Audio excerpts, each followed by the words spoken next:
잘못 말씀. 우르디노프가 아니라 야로슬라프. 그래서 지금 바로 찍고 있는데 야로슬라프라는 인물을 투입을 시킵니다. 이 야로슬라프는 소설 1부에부터 이제 나오는데요. 이 야로슬라프가 모래 사나이로 치자면은 그 나타나엘의 이런 분열되고 병적인 정신 세계를 의 균형을 맞춰주는 인물이 있잖아요. 클라라의 오빠인 로타오. 그 다음에 저쪽에 대학이 있는 도시로 가면은 지그문트라는 친구가 나옵니다. 여기 야로슬라프가 딱 그 구실을 하고요. 관계에 있어서는 지그문트하고 똑같죠. 친구인 걸로 나오고. 그 다음에 이제 레르몬토프의 따만을 다시 한번 떠올려 보시면 거기서는 빼초린이 1인 2역을 한다고 보시면 돼요. 이렇게 낭만성과 환상성에 휩싸여서 파멸할 뻔하는 눈이 먼 거지. 그러니까 맹목인 거지. 자기가 너무 자만하고 눈을 뜨고 있으면서도 못 본 거죠. 그런 이제 멍청이 빼초린이 있고, 아, 내가 어리석었구나라는 거를 깨닫는 똘똘이 빼초린이 있는 거예요. 그러니까 레르몬토프도 소설 참 잘 썼다, 그죠? 예. 그런데 이제 여기서는 그 역할을 야로슬라프가 담당하게 됩니다. 약간은 멍청하고, 그런데도 여기에 실망하여 좀 똑똑해 볼 생각이라고는 전혀 없는 친구다라고 이제 작가가 정의를 하는데, 요거는 제 번역이네요. 그러니까 제가 여기 인용문 제가 다 번역해 놓은 게 있는데, 이걸 이제 연구서로 쓸 때는 가능하면은 우리나라 지금 출판사에서 나오고 있는 번역을 쓰려고 하거든요. 이제 그 이제 저작권 문제나 이런 거 조금 얘기를 해봐야 되겠지만, 돈을 내라고 하면은 그냥 제가 번역해도 되는데, 이제 가능하면 조금 도스옙스키는 그래도 좀 독자가 있을 것 같아서 다른 사람들이 찾아보기 쉽게 하기 위해서, 네, 지금 이 다 국내 번역으로, 그 초기작은 다 열린 책들입니다. 그런 인물로 이제 그렇게 하도록 하고, 아무튼 이제 그래서 야로슬라프를 보면은 작가가 좀 얘를 하대한다라는 느낌을 받을 수가 있고, 그 다음에 이제 작가가 이렇게 높이는 쪽은 오르디노프 같은 이런 사람인 거잖아요. 좀 왔다리 갔다리 하는. 근데 이제 그 왔다리 갔다리 하는 거가 지성과 감성의 엄청난 덩어리를 보여주는 걸로 지금 소설을 계속 써가고 있는 거잖아요. 그러니까 이제 도스옙스키는 죽을 때까지 그런 소설을 이제 쓰는 걸로. 그러니까 오늘 까라마조프 했는데 까라마조프의 그 마지막 저기 이반처럼 그렇게 왔다리 갔다리 하다 결국 찢어지는 걸로 이제 그런 인물이 주인공이 되는 소설, 그런 인물이 소설을 빛내는 그런 작품을 이제 결국 쓰는 쪽으로 가는 거죠. 여기서 이제 그런 인물만 두면은 스토리가 진행이 안 되니까 야로슬라프라는 인물을 한번 내세워 봅니다. 그러니까 나중에 가면 이제 이게 알료샤나 이제 이렇게 되는 거죠. 근데 여기서 야로슬라프는 성격으로서 되게 약해요. 독립된 인물로서 뭘 하지 않고 자기의 이야기를 갖기에는 너무 서사가 약해요. 그래서 우리가 어릴 때 배웠던 표현을 쓰자면, 맞나? 정보 전달자. 그러니까 네,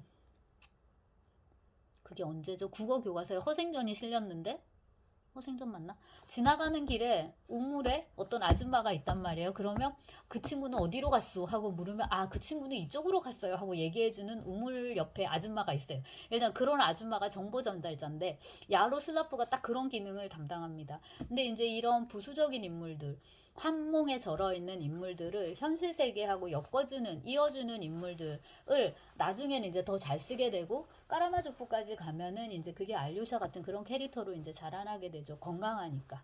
그런 이분법이 어디서 왔냔 말이에요. 물론 이제 도스옙스키 어떤 내재적인 욕구가 분명히 있었겠지만 그것도 호프만과 무관하지 않다고 볼 수 있을 것 같고요. 자, 소설 1부에서 우연히 이제 맨 처음 만납니다. 그러면서 이제 둘이 대화를 나누는데 그 사람 좀 이상하더라, 여사여사하더라 했더니 그 사람 신비주의자야. 이렇게 한마디로 딱 정리를 이제 해주는데 그런 것들이 많아요. 그래서 똑같은 이야기인데 야로슬라프가 얘기를 하면은 굉장히 상큼해요. 그래서 오르디노프의 머릿속에서는 되게 음산한 고딕 소설이었는데 야로슬라프의 얘기를 들으면 그냥 이거는 뭐 좀 약간 좀 불법 내지는 편법 그런 거를에 종사하면서 사는 그런 사람들의 평범한 이야기로 바뀝니다. 이게 전락인지 상승인지는 모르지만 이제 그렇고 그 다음에 이제 두 번째 만남은 총사건 칼사건 다 있은 다음에 야로슬라프 집에를 갔는데 거기에 무린이 있어요. 근데 무린이 여기 자기 집에 아파트에 있을 때는 굉장히 음산한 그런 마법사의 이미지가 되게 강하단 말이에요. 늙었는데 되게 힘도 잘 쓸 것 같고 막 눈만 딱 이렇게 해도 막 뭐가 나오고 막 제우스 같고 뭐 이런 느낌이 있는데 여기서는 되게 공손하고 몸도 이렇게 숙이기도 하고 저는 배우지도 못했고 몸도 건강하지 못해서 뭐 아시겠지만 기저질환자고 이런 표현을 안 쓰고 그러니까 그 뇌전증이 있잖아요. 그런 식의 이제 이야기를 하면서 납작 납작 말하자면 엎드린단 말이에요. 그래서 그냥 젊은 지식인 앞에서 공손한 태도를 취하는 늙은 소시민, 이상도 이하도 이제 아닌 것 같은 또 그런 느낌을 줍니다. 여기서 이제 보이는 모습을 보면 나이도 너무 많으시고 체력도 딸리시고 지력도 딸리셔서 도무지 오르디노프에게 어떤 뭐를 행사할 것 같지 않단 말이죠. 자, 그렇고 이제 마지막인데 쫓겨났어요. 그렇게 이제 칼소동까지 했으니까 얘는 안 돼서 저 집으로 딴 데로 이사를 갔단 말이에요. 그때 이제 야로슬라프랑 또 한 번 만나게 되는데 야로슬라프가 오르드노프한테 약간은 후일담처럼 얘기를 해요. 야, 있잖아. 그 집에서 밀수업자들이 발견됐대. 다시 그 집이 밀수업자들의 소굴이었대. 아, 그러면 까체리나랑 무린도 한패였던 거야? 아니야, 그들은 그 일당들이 잡히기 전에, 소탕되기 전에 벌써 이사 갔대. 이렇게 말을 해주는 거예요. 그래서 어머나 그랬었네 하고 이제 그 비밀을 이제 이렇게 폭로하는 걸로 이제 끝이 나는데, 밀수업자들이 소탕됐다. 그러나 거기에 까체리나하고 무린은 없었다. 라는 사실이 까체리나하고 무린이 밀수업에 종사하지 않았다라는 것을 얘기해 주진 않는다는 거죠. 이들하고는 한패가 아니었어도 자기들끼리 그런 좀 불법 행위를 했을 수도 있고 이들하고 한패였는데 먼저 말하자면 톡 꼈을 수도 있는 거고 그거는 모르는 거죠. 희뿌연 상태로 남지만 어쨌거나 이제 지금까지 오르드노프가 머릿속에서 써왔던 뭡니까? 그런 혼돈의 이제 드라마는 없는 거고요. 그 다음에 이제 오르디노프는 원래 집으로 가요. 그 독일인 그 계약했던 원래 집 거기로 이제 가고 한동안은 이 PTSD 포스트 트라우마틱 그 디소던가 이렇죠. 그러니까 외상 후 스트레스 장애에 시달립니다. 그리고 방황하다가 다시 이제 학문에 손을 대는데 아무것도 이루지 못하고 궁극적으로 신에게 귀의한다라고 됐는데 이 부분을 이제 제가 좀 수정을 해야 될 것 같은데 교회 저작을 공부하고 뭐 어쩌고 저쩌고 이렇게 나오는데 도대체 뭐를 공부하는지 아무것도 알 수가 없단 말이에요. 브루나니는 고통을 느끼면서 신에게 치유를 구했다. 그래서 뭔가가 되게 희뿌옇고 엉성하게 쓰여졌지만은 말년의 도스옙스키를 굉장히 예고하지 않나요? 그러니까 그 화법은 아직까지 문법은 만들어지지 않았는데 이제 전체적인 덩어리.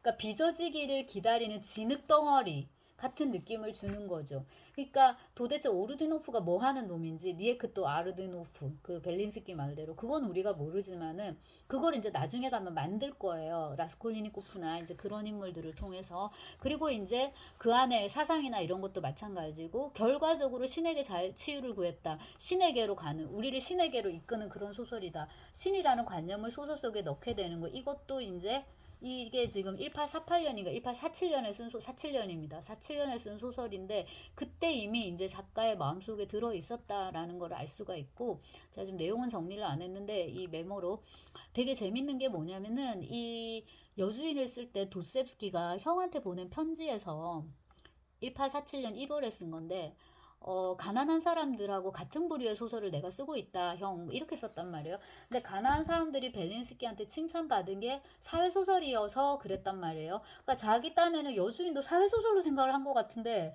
도무지 사회소설의 냄새가 거의 풍기지 않는다.